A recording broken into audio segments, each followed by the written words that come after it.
Alors nous avons découvert que tout au début, quand l'homme a cédé son autorité au diable, Dieu n'a pas pu intervenir, mais il avait un plan. Alors dans cet épisode, nous allons découvrir quel était le plan que Dieu a mis en place pour que vous et moi, nous puissions récupérer cette autorité que Adam avait perdue. Alors on se retrouve tout de suite.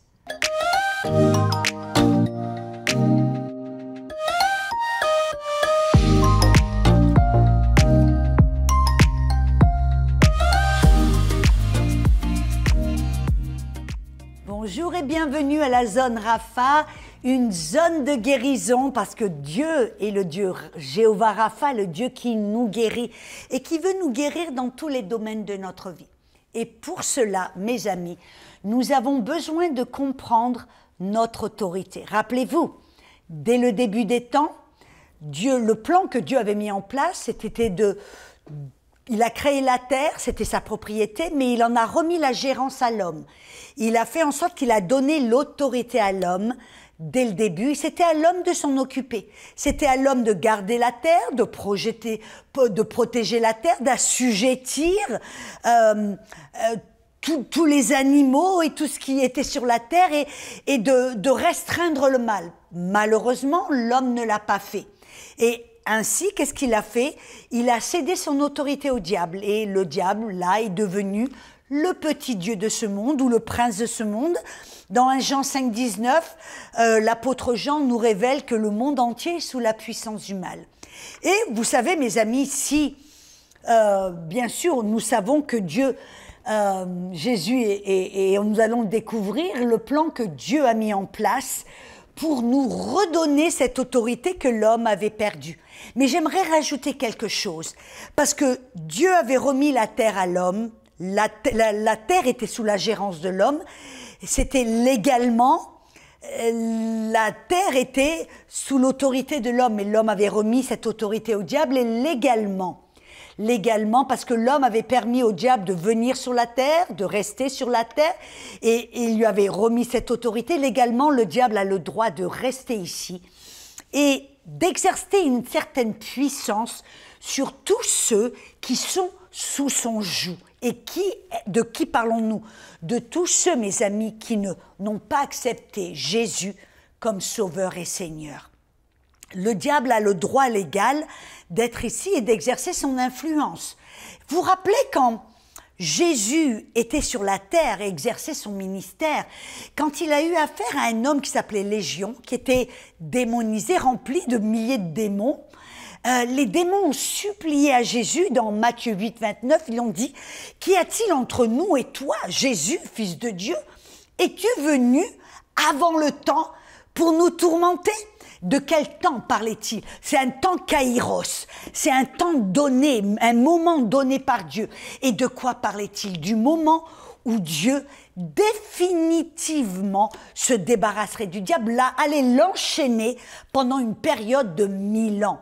Amen. C'est de ce temps qu'il parle. Et on en voit dans Apocalypse 20, chapitre 10, il parle du moment où le diable serait jeté dans les temps de feu et de soufre avec la bête et le faux prophète. C'est de ce temps-là que les démons parlaient. Et voyez, Jésus savait que ce temps kairos, ce moment où le diable serait jeté, où on se débarrasserait du diable une fois pour toutes, ce temps n'était pas encore venu. Ça veut dire que légalement, le diable avait toujours cette permission d'être sur la terre et d'exercer la puissance sur ceux qui étaient sous son joug. C'est pour cela, mes amis, que vous et moi, nous avons dû accepter Jésus. Et quand on accepte Jésus, qu'il devient notre Sauveur et notre Seigneur, nous passons du royaume des ténèbres et nous allons dans le royaume de Jésus, du Fils de l'amour, du royaume de lumière. Amen. Et donc, jusqu'au jour où le diable sera jeté, enchaîné et jeté dans le lac de feu, il a toujours ce droit légal parce que c'est l'homme qui lui a ouvert la porte. Et donc, mes amis, voici la bonne nouvelle. Nous en venons à cette bonne nouvelle. Que oui, Jésus même n'avait pas pu, avant le temps, Amen. Avant ce moment où le diable sera enchaîné, Jésus savait qu'il y avait un moment kairos et il ne pouvait pas, pendant son ministère sur la terre, se débarrasser du diable une fois pour toutes. Il ne pouvait que délivrer les gens, guérir les gens, les libérer du joug du diable. Amen. Et de pouvoir présenter la bonne nouvelle pour leur dire, vous avez besoin de recevoir le salut. C'était le ministère de Jésus. Amen. Alléluia. Mais alors, la bonne nouvelle, c'est que, voyez, même au début, dès que l'homme a cédé son autorité au diable, et que le diable est devenu le petit Dieu, petit dé minuscule de ce monde, Dieu, on a vu l'émission précédente que légalement, Dieu n'a pas pu intervenir en disant « on coupe tout, je reprends les clés d'autorité maintenant ». Non, Dieu ne pouvait pas le faire parce qu'il les avait données à l'homme. Et c'était l'homme qui les avait cédés au diable. Et donc, Dieu ne pouvait pas le reprendre. Mais Dieu, immédiatement, a mis un plan en place. Vous vous rappelez, dans Genèse 3,15, Dieu a parlé, il a déclaré le plan de rédemption. Et il a dit, voilà, je mettrai inimité entre la femme et le serpent. La semence de la femme va mettre son pied sur la tête du diable et lui, le diable, va écraser le talon de cette semence. Et de qui parlait-il? De Jésus-Christ. C'est pour cela, et on voit que c'est pour cela que Jésus est venu sur la terre. Vous êtes-vous posé la question? Pourquoi est-ce que Dieu, parce qu'on a vu que légalement, Dieu ne pouvait pas intervenir et reprendre l'autorité des mains du diable, parce que Dieu avait donné sa parole, Dieu avait mis certaines choses légalement en place, et Dieu ne pouvait pas briser sa parole. Mais légalement, Dieu a mis un plan en place, le plan de rédemption. Et si vous vous êtes posé la question, pourquoi est-ce que Dieu a dû devenir un homme? Eh bien, voilà la réponse. Voyez, Jésus-Christ a dû venir en tant qu'homme sur la terre. Pourquoi? Parce que c'était à l'homme que l'autorité avait été confiée. Et c'était l'homme seul qui pouvait reprendre cette autorité. Amen. Mais le problème, c'est que l'homme était devenu l'esclave de Satan. L'homme était assujetti à l'ennemi Satan. Et donc, il lui était impossible de pouvoir reprendre ses clés d'autorité. Il était impossible même de résister à Satan. Il était l'esclave de Satan. Amen. Et donc, Dieu a mis ce plan en place, le plan de rédemption. Et il a dit quelque chose, il a fait quelque chose de puissant. Dieu a dû devenir ce qu'on appelle le Fils de l'homme. Vous avez remarqué dans les évangiles, quand on parle de Jésus, des fois on parle de Jésus, le Fils de Dieu, et des fois on parle de Jésus, le Fils de l'homme. Quelle est la différence? Quand on parle de Jésus, le Fils de l'homme, ça nous révèle que Jésus a dû devenir homme. Homme, pourquoi? Parce que c'était à l'homme que l'autorité a été confiée et c'était seul l'homme qui pouvait la récupérer. Et c'est pour cela que Hébreux chapitre 2, versets 14 et 15 nous dit que donc les enfants ont eu part au sang et à la chair, lui, Jésus aussi, semblablement y a participé, afin que par la mort, il rendit impuissant celui qui avait le pouvoir de la mort, c'est-à-dire le diable, et qu'il délivra tous ceux qui, par la crainte de la mort, étaient pendant toute leur vie assujettis à la servitude. Alors là, Jésus a dû devenir homme, parce que c'était à l'homme que l'autorité avait été confiée, mais l'homme était assujetti au diable, donc il était impuissant devant le diable. Il ne pouvait pas résister au diable, il ne pouvait pas reprendre l'autorité. Et c'est pour cela que Jésus, qui était Fils de Dieu, avec la nature de Dieu, c'est pour cela que c'est le Saint-Esprit qui a parlé à Marie. Et il lui a dit, le Saint-Esprit va survenir sur toi. La semence du Saint-Esprit, la parole de Dieu est venue en Marie. Et cette semence de Dieu a donné, et Marie, l'enfant Jésus est né, 100% homme avec le corps d'un homme qui est sorti du ventre de Marie, mais 100% Dieu, avec la nature de Dieu, parce que c'est la semence du Saint-Esprit en Marie qui a donné naissance à cet homme, Jésus-Christ. 100% homme, avec un chair, qui a goûté au sang et à la chair, mais 100% Dieu, né de la semence du Saint-Esprit. Amen, c'est ce que Romains 1, versets 3 et 4 nous dit. Jésus-Christ, né de la semence de David, selon la chair, mais déterminé fils de Dieu, en puissance, selon l'esprit de sainteté. Amen. Et c'est Jésus-Christ, 100% homme, qui lui donnait sur la terre le droit légal de reprendre l'autorité et d'assujettir le diable, mais 100% Dieu qui lui permettait de se tenir en puissance devant le diable. Vous voyez, il n'était pas assujetti au diable parce qu'il était saint. Il n'y avait aucun péché en lui. Cependant, le diable ne pouvait pas la servir. C'est pour ça que, vous vous rappelez, je crois que c'est il dit que Jésus a dit, le diable ne trouve rien en moi. Et le diable, il n'y avait aucun péché. Il n'y avait rien en Jésus qui permettait au diable de la servir, de le tenir, de le vaincre. Et c'est pour cela que Jésus est venu sur la terre, 100% homme et 100% Dieu. 100% homme qui lui donnait le droit légal de reprendre l'autorité, mais 100% Dieu qui lui donnait cette puissance de résister au diable et même mieux, de reprendre l'autorité. Alléluia, c'est quelque chose de tellement puissant. Et Acte 2, 24, il dit que Dieu l'a ressuscité en le délivrant des liens de la mort parce qu'il n'était pas possible qu'il fût retenu par la mort. Pourquoi? Parce qu'il était le Fils de Dieu, saint et puissant, sans péché. Amen. Alléluia. Et voyez qu'est-ce que Jésus a fait? Et c'est quelque chose de tellement puissant. Jésus sur la terre nous a montré la voie vers le Père, nous a montré l'amour du Père, nous a montré en fin de compte le plan de Dieu. Mais c'est pour ça que Jésus a dû être crucifié, mourir sous les mains des païens. C'est pour cela que Jésus a dû verser son sang, il a dû souffrir. C'est pour cela que Jésus a dû mourir et c'est pour cela qu'il a dû ressusciter. Vous voyez, tout ce plan que Dieu a mis en place et que le diable n'a pas vu, ça a été sous son nez et il n'a rien vu, il n'a rien compris. Amen. Si le diable avait pu le savoir au travers et il avait pu comprendre toutes les prophéties qui avaient été dites au sujet de Jésus dans l'Ancien Testament, il n'aurait jamais crucifié Jésus.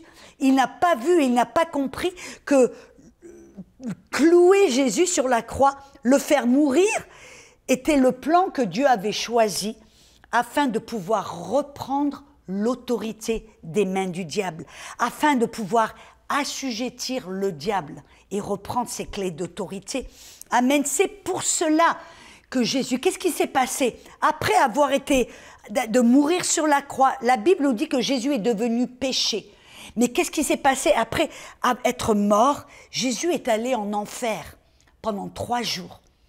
Éphésiens 4, versets 9 et 10 nous dit qu'il est monté, sinon aussi qu'il est descendu dans les régions inférieures de la terre, et celui qui est descendu, c'est le même qui est monté au-dessus de tous les cieux, afin de remplir toutes choses. De remplir quoi?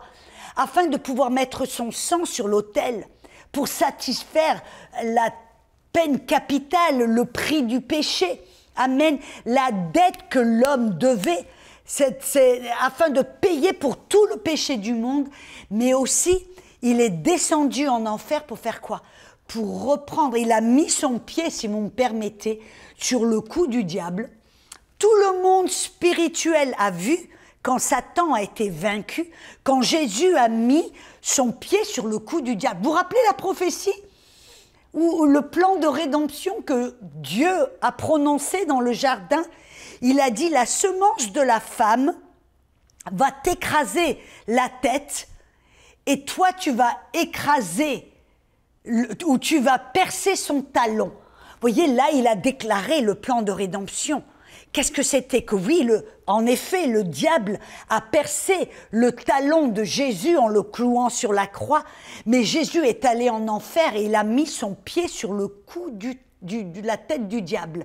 Et il a repris les clés d'autorité. Et tout le monde spirituel, tous les démons ont vu le moment, le jour où leur chef, le diable, a été vaincu, dépouillé. Il y a un verset dans Colossiens 2,15, il dit que Jésus a dépouillé les dominations, les autorités, et il les a délivrées publiquement en spectacle, en triomphant d'elles par la croix.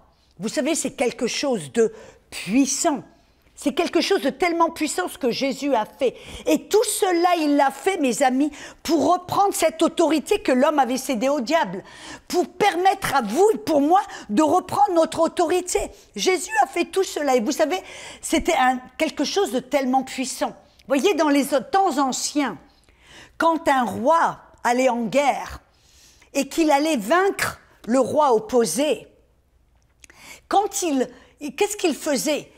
Il prenait ce roi qu'il avait vaincu, il le dépouillait de ses armes, de ses habits de royauté, de sa couronne. Et vous savez qu'est-ce qu'il faisait? Il leur coupait les pouces, il leur coupait les gros doigts de pied. Et après, il l'attachait. Et il faisait tout d'un coup comme une voie triomphante où ils allaient devant, ils revenaient de la guerre en triomphe. Il tenait, en fin de compte, il était sur son cheval et il portait les couronnes. Et puis il tenait en chaîne ou avec une corde, je ne sais pas, le roi qui avait été vaincu, qui avait été dépouillé de sa couronne, de ses habits de royauté, de son épée, et les pouces et les doigts de pied étaient coupés. Pourquoi? Afin qu'il ne puisse plus jamais tenir une épée, afin qu'il ne puisse plus se tenir et courir pour courir en guerre. Il était dépouillé, il était vaincu. Et le roi faisait cela c'était une procession triomphale pour montrer à tout le peuple que l'ennemi avait été vaincu et qu'il serait désormais incapable de retourner en guerre. Vaincu, dépouillé. Vous voyez, quand Paul en a parlé dans Colossiens 2,15, que l'ennemi, que le diable a été dépouillé, que les dominations et les autorités ont été dépouillées et livrées publiquement en spectacle, c'est exactement de cela qu'il parlait. Quand il a montré cela, les gens comprenaient. Ils comprenaient que l'ennemi avait été dépouillé de toute autorité, de toute arme, et il avait été mis en spectacle devant tout le monde spirituel.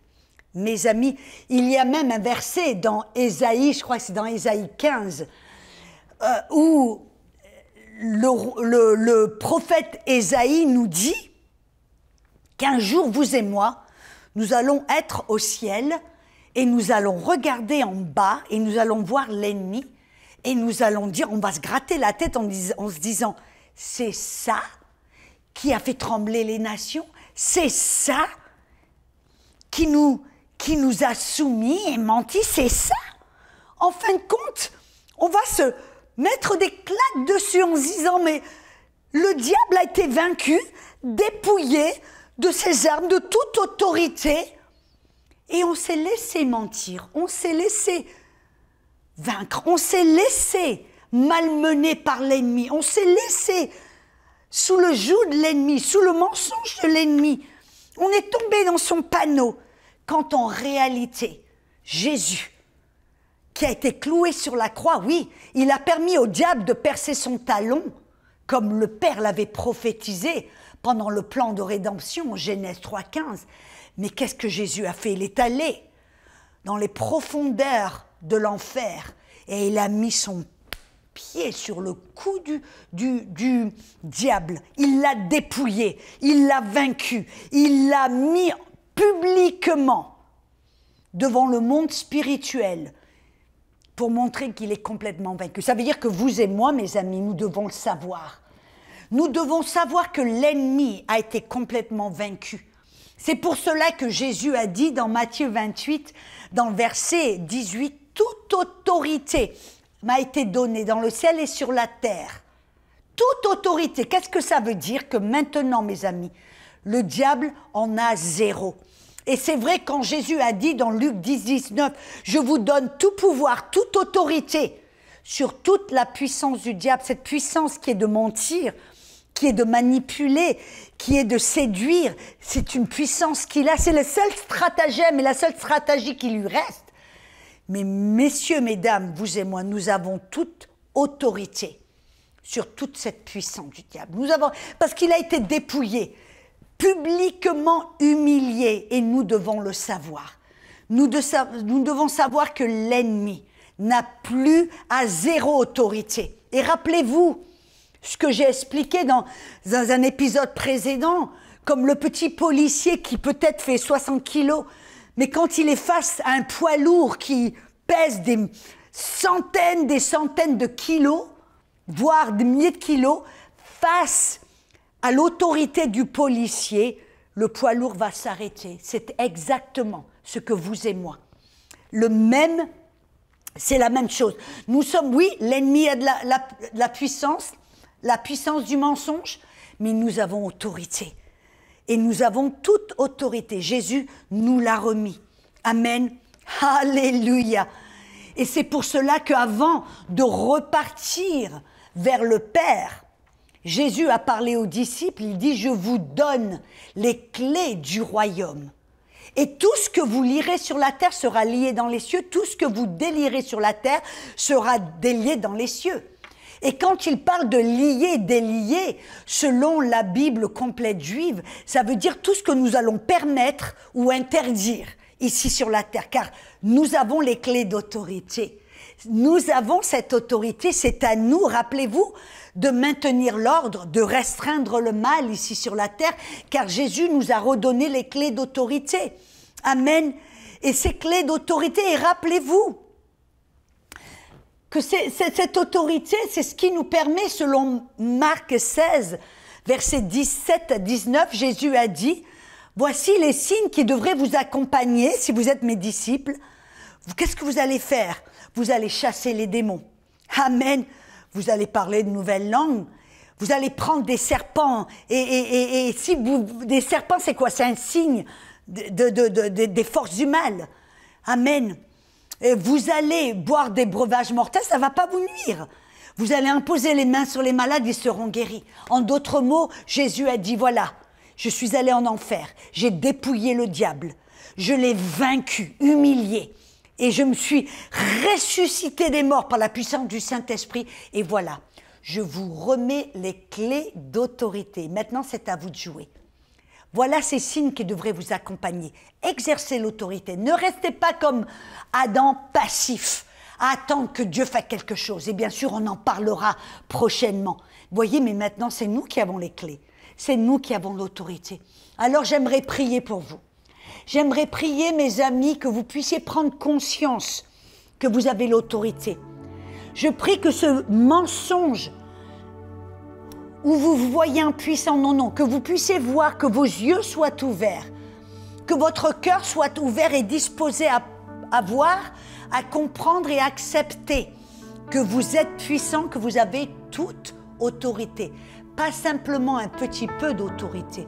En Jésus-Christ, vous avez toute autorité. Et il y a certains parmi vous ici, vous êtes pendant la nuit, vous n'arrivez pas à dormir. Pourquoi ? Parce qu'il y a ce que l'on appelle les amants de la nuit, des démons qui vous tourmentent, des démons qui abusent votre corps, qui, malgré vous, essayent d'utiliser votre corps pendant la nuit, qui vous tourmentent, qui vous utilisent. Et je déclare à l'instant même, au nom de Jésus, je commande à ces démons de quitter leur influence sur votre vie, sur votre corps et sur vos nuits. Je déclare au nom de Jésus, soyez libres. Prenez vos mains, mettez-les sur votre corps, sur votre tête, sur votre cœur et déclarez, Satan, démon, je vous commande de partir, de quitter ma vie, de quitter mon corps. Au nom de Jésus, j'appartiens à Dieu. Donc démons de la nuit, démons amants de la nuit et démons de la nuit, je vous commande de partir, de quitter votre influence. J'appartiens à Dieu. Ce corps appartient à Jésus. Il est mon Seigneur, il est mon Sauveur. Croyez cela au nom de Jésus. Et quand vous allez au lit, je vous encourage, mes amis, à commencer à parler à votre Père. Commencez à méditer l'amour de Dieu et commencez à déclarer à voix haute. Ce corps appartient à Jésus. Mes nuits et mes rêves appartiennent à Jésus. Et ta Bible dit dans Psaume 127, verset 2, que Dieu donne du bon sommeil à ses bien-aimés. Croyez-le, déclarez-le. Et au nom de Jésus, je déclare qu'à partir de ce moment-là, le diable, son influence, ses interventions, ses œuvres sur vos vies, je déclare qu'elles sont arrêtées. Qu'à partir de maintenant, son influence sur vos vies s'arrête ici, maintenant. Je déclare que vous êtes libre. Vous devez le croire. Vous êtes enfant de Dieu. Vous devez le croire. Vous devez l'accepter. Vous devez le déclarer. Ne permettez pas au diable d'intervenir. Prenez votre position. Vous avez autorité. Levez-vous dans votre autorité. Dites non, comme un agent de police. Peut-être voyez-vous comme un agent de police. Et vous pensez peut-être que le diable est comme un poids lourd. Mais vous avez toute autorité. Car vous avez l'autorité. Vous êtes comme un agent de police dans le monde spirituel. Levez la main. Soufflez dans le sifflet. Et dites non, arrête au nom de Jésus. Alléluia. Nous allons découvrir dans un épisode prochain comment exercer notre autorité d'une manière efficace. Mais jusque-là, je veux que vous preniez conscience. C'est un premier pas. Mais un premier pas qui est important. Que vous devez accepter cette vérité. Que vous avez toute autorité au nom de Jésus sur toute la puissance du malin. Imaginez-vous que Jésus a son pied sur le cou de Satan. Qu'il est vaincu, humilié devant tout le monde spirituel, tous ces démons. Vous devez le savoir, vous devez l'accepter. Et quand l'ennemi essaie de venir pour vous attaquer, tu dis non. Satan, peut-être voyez-vous avec votre pied, car vous êtes le corps du Christ, sur le cou de Satan. Et dites non Satan, non démon, sous mes pieds. Peut-être prenez votre chaussure et avec un feutre, mettez sous la semelle de votre chaussure, mettez Satan. Et quand il vient pour vous troubler, mettez la chaussure, prenez-la et dites Satan, tu es sous mes pieds. Point à la ligne. Amen. Alléluia.